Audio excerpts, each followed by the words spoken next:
Tingnan nyo naman yung ano natin, yung panahon natin. Medyo makulimlim, ayan, no? Masama yung lagay ng panahon natin ngayon. Pero open pa rin kami dito sa mga gusto. Sa mga gustong bumili, yung mga wala pang pangulam, pang pulutan. Ngayon, dahil ngayon ay Sabado pala, di ba? Ayan guys, magandang tanghali sa lahat. Dahil ngayon ay Sabado. Ngayon ay Sabado, open po ang Karamuanong Lechon Manok natin. So open po tayo dito. Sa mga gusto magpunta, pumunta lang po kayo dito. Meron na tayong mga salang dito. Ayan. Tema ako. Inubo ko. Tema pa rin ako. Ayan. Punta na kayo dito.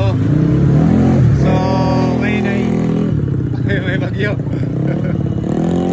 Si Kulot. What's up tayo, Kulot? So, ngayon ay may bagyo. So,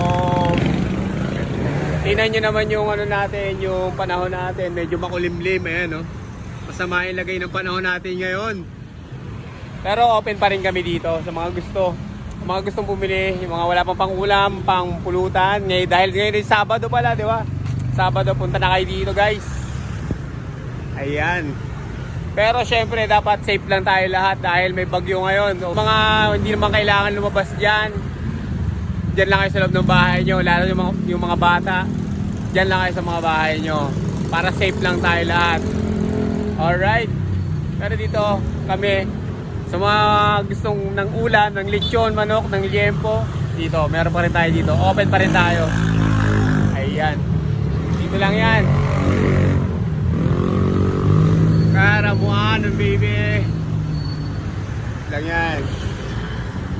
So ano pa hinihintay nyo guys? Punta na kayo dito. Let's go! Dito matatagpuan yung ano namin, no? Yung manuka namin eh. So, yan, dyan. Ito yung ano, tricycle terminal. Yan, Naga Road. Papuntang Naga City Road Tricycle Terminal ng Las Piñas. Ayan, papunta yan ng Naga Road. So ito naman, pagpapunta doon, papunta yan ng Ebacong, Parañaque na yan. Papunta na yung Parañaque. Tapos, ito papunta dito, papunta yan ng Casimiro. Papunta ng Las Piñas yan dyan. So, kung hahanapin nyo yung ano namin, yung manuka namin, ayan lang. Karamuanong Lechon Manok. Yan lang yan, matatagpuan. Alright, Las Piñas lang to baby, CAA Road.